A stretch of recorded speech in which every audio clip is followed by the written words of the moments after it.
ओम नमो भगवते वासुदेवाय। प्यारे भक्तों, आज सुनिए पाप मोचनी एकादशी विशेष कथा गीता पाठ की यह अध्याय। इस अध्याय को एकादशी व्रत में सुनने से विष्णु भगवान और माता लक्ष्मी जी की विशेष कृपा प्राप्त होती है। इसलिए एकादशी व्रत में इन अध्याय को अवश्य सुनेगा। भगवान आप सभी भक्तों की हर मनोकामना को पूर्ण करे। श्री भगवान ने कहा, हे अर्जुन, अब मैं तुझे ईर्ष्या न करने के लिए इस परम गोपनीय ज्ञान को अनुभव सहित करता हूँ, जिसको जानकर तू इस दुख रूपी संसार से मुक्त हो सकेगा। यह ज्ञान सभी विद्याओं का राजा, सभी गोपनीयों से भी अति गोपनीय, परम पवित्र, परम श्रेष्ठ है। यह ज्ञान धर्म के अनुसार सुखपूर्वक कर्तव्य कर्म के द्वारा अविनाशी परमात्मा का प्रत्यक्ष अनुभव कराने वाला है। हे परंतप, इस धर्म के प्रति श्रद्धा न रखने वाले मनुष्य मुझे न प्राप्त होकर जन्म मृत्यु रूपी मार्ग से इस संसार में आते जाते रहते हैं। मेरे कारण ही यह सारा संसार दिखाई देता है और मैं ही इस संपूर्ण जगत में अदृश्य शक्ति रूप में सभी जगह स्थित हूँ। सभी प्राणी मुझ में ही स्थित है, परंतु मैं उनमें स्थित नहीं हूँ। हे अर्जुन, यह मेरी ऐश्वर्य पूर्ण योग शक्ति को देख। यह संपूर्ण सृष्टि मुझ में कभी स्थित नहीं रहती है, फिर भी मैं सभी प्राणियों का पालन पोषण करने वाला हूँ और सभी प्राणियों में शक्ति रूप में स्थित हूँ, परंतु मेरा आत्मा सभी प्राणियों में स्थित नहीं रहता है, क्योंकि मैं ही सृष्टि का मूल कारण हूँ। इस प्रकार सभी जगह बहने वाली महान वायु सदैव आकाश में स्थिर रहती है, उसी प्रकार सभी प्राणी मुझ में स्थिर रहते हैं। हे कुंती पुत्र, कल्प के अंत में सभी प्राणी मेरे प्रकृतिक में प्रवेश करके विलीन हो जाते हैं और अगले कल्प के आरंभ में उनको अपनी इच्छा शक्ति से फिर उत्पन्न करता हूँ। 84 लाख योनियों में सभी प्राणी अपनी इच्छा शक्ति के कारण बार बार मेरी इच्छा शक्ति से विलीन उत्पन्न होते रहते हैं। यह सभी पूर्ण रूप से स्वतः मेरी इच्छा शक्ति के अधीन होते हैं। हे धनंजय, यह सभी कर्म मुझे बांध नहीं पाते, क्योंकि मैं उन कार्यों में बिना किसी फल की इच्छा से उदासीन भाव से स्थिर रहता हूँ। हे कुंती पुत्र, मेरी अच्युता, मैं मेरी भौतिक प्रकृति सभी चर तथा अचर जीव उत्पन्न और विनिष्ट करती रहती है। इसी कारण से यह संसार परिवर्तनशील है। मूर्ख मनुष्य मुझे अपने ही समान निष्कृष्ट शरीर आधार वाला समझते हैं, इसलिए वह सभी जीव आत्माओं का परम ईश्वर वाले मेरे स्वभाव को नहीं समझ पाते। ऐसे मनुष्य कभी न पूर्ण होने वाली आशा में, कभी न पूर्ण होने वाले कर्मों में और कभी न प्राप्त होने वाले ज्ञान में विशेष रूप से मोहग्रस्त हुए मेरी मोहने वाली भौतिक प्रकृति की ओर आकर्षित होकर निश्चित रूप से राक्षसी वृत्ति और असुरी स्वभाव धारण किए रहते हैं। हे पृथा पुत्र, मोह से मुक्त हुए महापुरुष देवीय स्वभाव को धारण करके मेरी शरण ग्रहण करते हैं और मुझको सभी जीव आत्माओं का उद्यम जानकर अनन्य भाव से मुझ अविनाशी का स्मरण करते हैं। ऐसे महापुरुष दृढ़ संकल्प से प्रयत्न करके निरंतर मेरे नाम और महिमा का गुणगान करते हैं और सदैव मेरी पूजा में स्थिर होकर मुझे बार बार प्रणाम करते हुए मेरी पूजा करते हैं।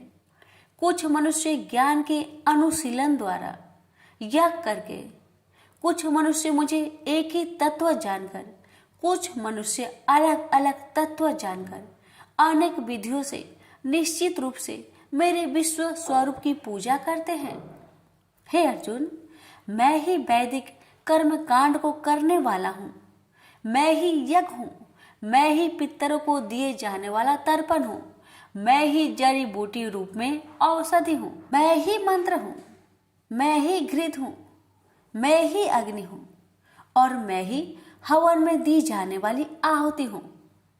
इस संपूर्ण ब्रह्मांड का मैं ही पालन करने वाला पिता हूँ, मैं ही उत्पन्न करने वाली माता हूँ, मैं ही मूल स्रोत दादा हूँ, मैं ही इसे धारण करने वाला हूँ, मैं ही पवित्र करने वाला ओमकार शब्द से जानने योग्य हूँ, मैं ही ऋग्वेद सामवेद और यजुर्वेद हूँ, मैं ही सभी प्राप्त होने वाला परम लक्ष्य हूँ, मैं ही सभी का भरण पोषण करने वाला हूँ, मैं ही सभी का स्वामी हूँ, मैं ही सभी के अच्छे बुरे कर्मों को देखने वाला हूँ, मैं ही सभी का परम धाम हूँ, मैं ही सभी की शरण स्थली हूँ, मैं ही सभी से प्रेम करने वाला घनिष्ठ मित्र हूँ, मैं ही सृष्टि को उत्पन्न करने वाला हूँ, मैं ही सृष्टि के संहार करने वाला हूँ, मैं ही सभी का स्थिर आधार हूँ, मैं ही सभी को आश्रय देने वाला हूँ और मैं ही सभी का अविनाशी कारण हूँ। हे अर्जुन, मैं ही सूर्य रूप में तपकर जल को भाप रूप में रोककर बारिश रूप में उत्पन्न करता हूँ, मैं ही निश्चित रूप से अमर तत्व हूँ, मैं ही मृत तत्व हूँ, मैं ही सत्य रूप में सत्य हूँ और मैं ही असत्य रूप में पदार्थ हूँ। जो मनुष्य तीनों वेदों के अनुसार यज्ञों के द्वारा मेरी पूजा करके सभी पापों से पवित्र होकर सोमरस को पीने वाले के स्वर्ग लोकों की प्राप्ति के लिए प्रार्थना करते हैं, वह मनुष्य अपने पुण्य के फल स्वर्ग इंद्र लोक में जन्म को प्राप्त होकर स्वर्ग में देवी देवताओं वाले सुखों को भोगते हैं। वह जीव आत्मा उस विशाल स्वर्ग लोक के सुखों का भोग करके पुण्य फलों के समाप्त होने पर इस मृत्यु लोक में पुनः जन्म को प्राप्त होते हैं। इस प्रकार तीनों वेदों के सिद्धांतों का पालन करके सांसारिक सुख की कामना वाले मनुष्य बार बार जन्म और मृत्यु को प्राप्त होते हैं। जो मनुष्य एकमात्र मुझे लक्ष्य मानकर अनन्य भाव से मेरी स्मरण करते हुए कर्तव्य कर्म द्वारा पूजा करते हैं, जो सदैव निरंतर मेरी भक्ति में लीन रहता है, उस मनुष्य की सभी आवश्यकताएं और सुरक्षा की जिम्मेदारी मैं स्वयं निभाता हूँ।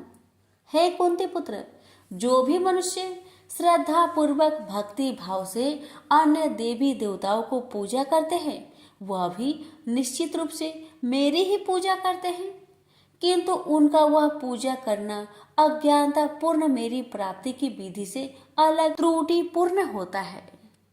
मैं ही निश्चित रूप से समस्त यागों का भोग करने वाला हूँ और मैं ही स्वामी हूँ, परंतु वह मनुष्य मेरी वास्तविक रूप को तत्व से नहीं जानते, इसलिए वह कामनाओं के अनुसार पूर्ण जन्म को प्राप्त होते हैं।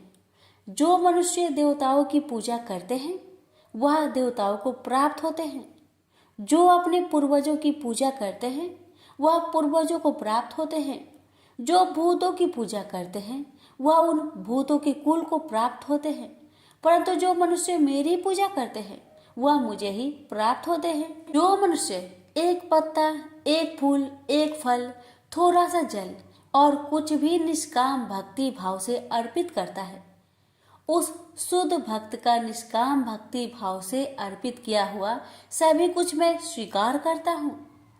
हे कुंती पुत्र, तू जो भी कर्म करता है, जो भी खाता है, जो भी हवन करता है, जो भी दान देता है और जो भी तपस्या करता है, उस सभी को मुझे समर्पित करते हुए कर।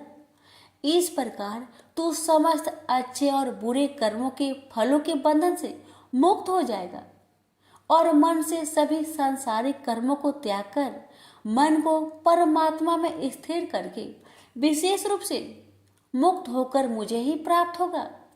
मैं सभी प्राणियों में समान रूप से स्थित हूँ। सृष्टि में न किसी से देश रखता हूँ और न ही कोई मेरा प्रिय है, परंतु जो मनुष्य शुद्ध भक्ति भाव से मेरा स्मरण करता है तब वह मुझ में स्थिर रहता है और मैं भी निश्चित रूप से उसमें स्थिर रहता हूँ। यदि कोई भी अत्यंत दुराचारी मनुष्य अनन्य भाव से मेरा निरंतर स्मरण करता है तो वह निश्चित रूप से साधु ही समझना चाहिए, क्योंकि वह संपूर्ण रूप से मेरी भक्ति में स्थित है।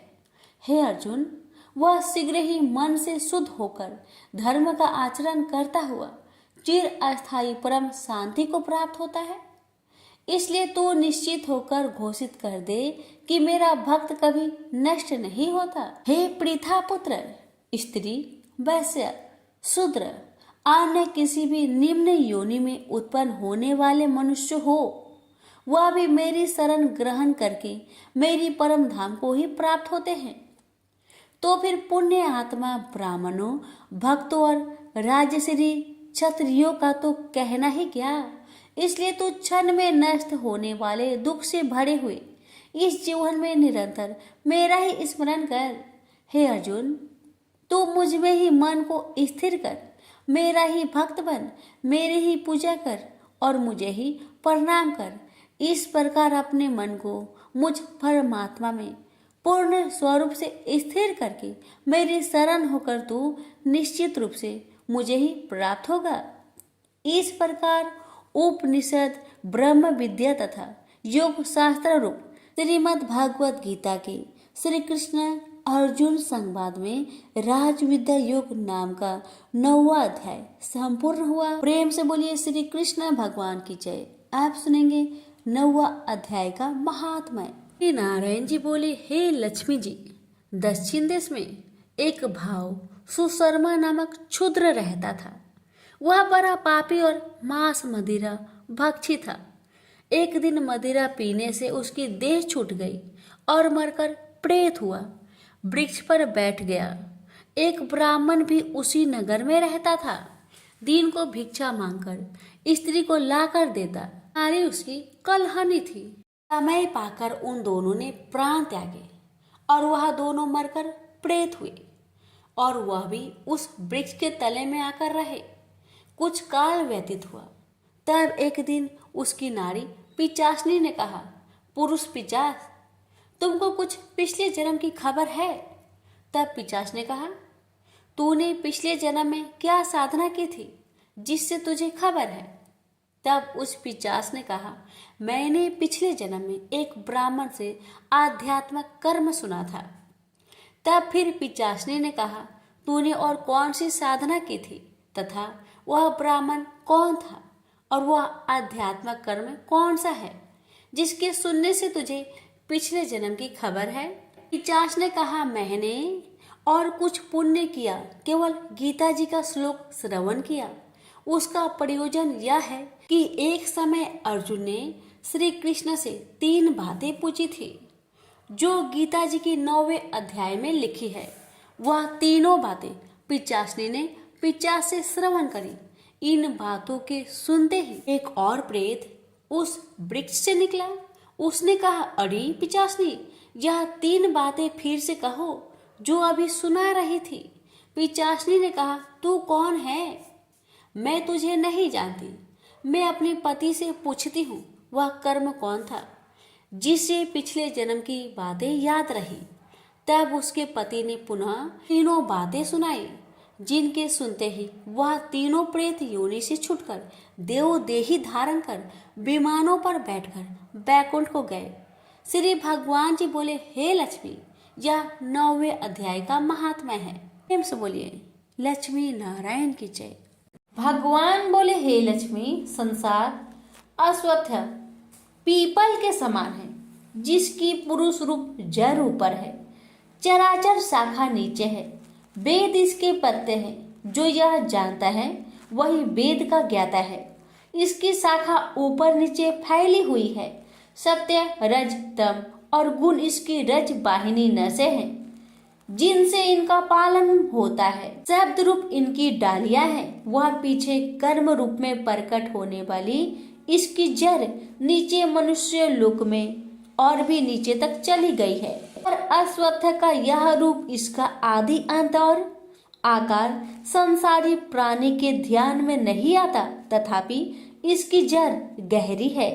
ऐसे इस पीपल का वैराग्य रूप ढींड शास्त्र से काटकर वह स्थान ढूंढना चाहिए जहां फिर से लौटना नहीं पड़ता, और साथ ही यह विचारना चाहिए कि जिसमें वह पुरातन प्रवृत्ति उत्पन्न हुई है, मैं उसी आदि पुरुष की शरण हूँ। अहंकार और मोह रहित, संग दोष को जीतने वाले, आत्मज्ञान से निरत, सब कामनाओं से दूर, सुख दुख नामक दंड पदार्थों से युक्त ऐसे ज्ञानी पुरुष शाश्वत पद को पाते हैं। जैसे सूर्य चंद्र या अग्नि प्रकाशित नहीं करते, वहां मेरा परम धाम है, वहां जाकर लौटना नहीं होता। मेरा सनातन अंश इस जीव लोक में जीव का रूप धरकर प्रकृति में स्थिर है। पांचों इंद्रियों और छठे मन को उससे छुड़ाता है, जैसे वायु पुष्प आदि की गंध को दूसरे स्थान में ले जाती है। इसी प्रकार यह देह स्वामी शरीर धारण करने के बाद जब उसका परित्याग करता है, तब इंद्रियों और मन को साथ ले जाता है। कान, आंख, चर्म, जीभ, नाक और मन का आश्चर्य लेकर वह विषयों का भोग करता है। एक देह से दूसरी देह को जाते अथवा एक ही देह में रहते समय अथवा इंद्रियों से मुक्त हो विषयों का उपभोग करते हुए इसको मूर्ख नहीं देख सकते, परंतु जिनके ज्ञान रूपी नेत्र है वह देखते हैं। यत्न करने से योगी जन इसे देखते हैं, परंतु अज्ञानी यत्न करने पर भी नहीं देख पाते। जो तेज सूर्य, चंद्र और अग्नि में वर्तमान है और जगत को प्रकाशित करता है, उसे मेरा ही तेज जानो। मैं पृथ्वी में प्रवेश कर अपने तेज से समस्त भूतों को धारण करता हूँ और इसमें भरा हुआ चंद्रमा बनकर मैं ही सब औषधियों का पोषण करता हूँ।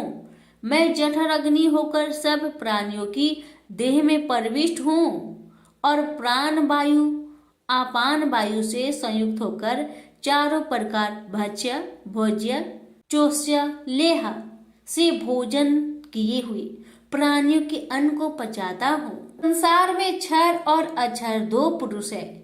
जितने नाशवान प्राणी हैं वो क्षर कहलाते हैं और स्थिर चैतन्य को अक्षर कहते हैं। मैं अक्षर और क्षर में उत्कृष्ट हूँ। इसी कारण से लोक और वेद में जो पुरुषोत्तम के रूप को जानता है वह सब कुछ जानता है और सर्व भाव से मेरा ही स्मरण करता है। प्रेम से बोलिए श्री कृष्ण भगवान की जय। सुनिए 15वें अध्याय का महात्म्य। उत्तर प्रदेश में एक नरसिंह नामक राजा था और सुभंग नामक मंत्री था। राजा को मंत्री पर बड़ा भरोसा था। मंत्री के मन में कपट था। मंत्री चाहता था राजा को मारकर यह राज्य मैं ही करूं। इस तरह कुछ काल व्यतीत हुआ। एक दिन राजा नौकर चाकरों सहित सो रहा था। तब मंत्री राजा को सारे नौकरों सहित मारकर राज्य करने लगा। कुछ काल व्यतीत हुआ, तब वह भी मर गया। धर्मराज के पास दूध बांध कर ले गए। धर्मराज बोला, हे यमदूतो, यह बड़ा पापी है, इसको नरक में डालो। हे लक्ष्मी, इस प्रकार कई नरक भोगकर धर्मराज की आज्ञा से घोड़े की योनि में आया। सिंघल द्वीप में जन्मते घोड़ा हुआ। एक सौदागर ने बहुत से घोड़े को मोल लिया और वह घोड़ा खरीदकर अपने देश को चला। चलते चलते अपने देश में आया। तब वहां के राजा ने सुना कि अमुक सौदागर बहुत से घोड़े ले आया है। तब राजा ने उसे बुलाया और कई घोड़े खरीदे। उस घोड़े को भी खरीदा। जब उस घोड़े ने राजा को देख उसने सिर फेर लिया। यह देख राजा बोला, क्या बात है जो घोड़े ने सिर फेरा है? राजा ने पंडित को बुलाकर पूछा कि इस घोड़े ने हमें देखकर सिर क्यों फेरा, इसका क्या कारण है? पंडित ने कहा, राजन, इस घोड़े ने तुमको सिर नवाया है। राजा ने कहा, यह बात नहीं है। कई दिन पीछे राजा शिकार खेलने को उसी घोड़े पर सवारी करके गया। वह घोड़ा बहुत तेज चलता था। राजा शिकार खेलता खेलता बहुत दूर चला गया। उसी दिन राजा ने जाते ही शिकार मारा। राजा बहुत प्रसन्न हुआ। दोपहरी की गर्मी के कारण राजा को प्यास लगी। तब राजा ने वन में एक साधु को कुटिया में बैठे देखा। तालाब से जल भरा हुआ था। वहां राजा उतरा, घोड़े को वृक्ष में बांधकर कुटिया में गया। तो साधु अपने पुत्र को गीता जी के 15वें अध्याय का पाठ सिखा रहा था। वृक्ष के पट्टे पर श्लोक लिखकर बालक से कहा, खेलते भी रहो और इसको कंठ करो। उस पत्ते को घोड़े ने देखा तो तुरंत उसकी देह छूट गई। देवदेही पाई, स्वर्ग से विमान आया, उस पर बैठ बैकुंठ को चला। इतने में ही राजा जल पीकर बाहर आया, देखा तो घोड़ा मरा है। राजा चिंतित होकर बोला, यह घोड़ा किसने मारा है, इसे क्या हुआ? इतने में वह बोला, हे राजन, तेरे घोड़े का चैतन्य मैं हूँ, मैंने अब देवदेही पाई है, बैकुंठ को चला हूँ। राजा ने पूछा, तुमने कौन सा पुण्य किया है? घोड़ा बोला, यह बात ऋषिवर से पूछो। राजा ने मुनीश्वर से पूछा। मुनि बोला, हे राजन, गीता जी का श्लोक लिखा हुआ पत्ता इसके आगे पड़ा है। घोड़े ने यह अक्षर देखे हैं, इस कारण घोड़े की सदगति हुई है। श्री नारायण जी बोले, हे लक्ष्मी, यह गीता के 15वें अध्याय का महात्म्य मैंने तुमको सुनाया। प्रेम से बोलिए लक्ष्मी नारायण की जय।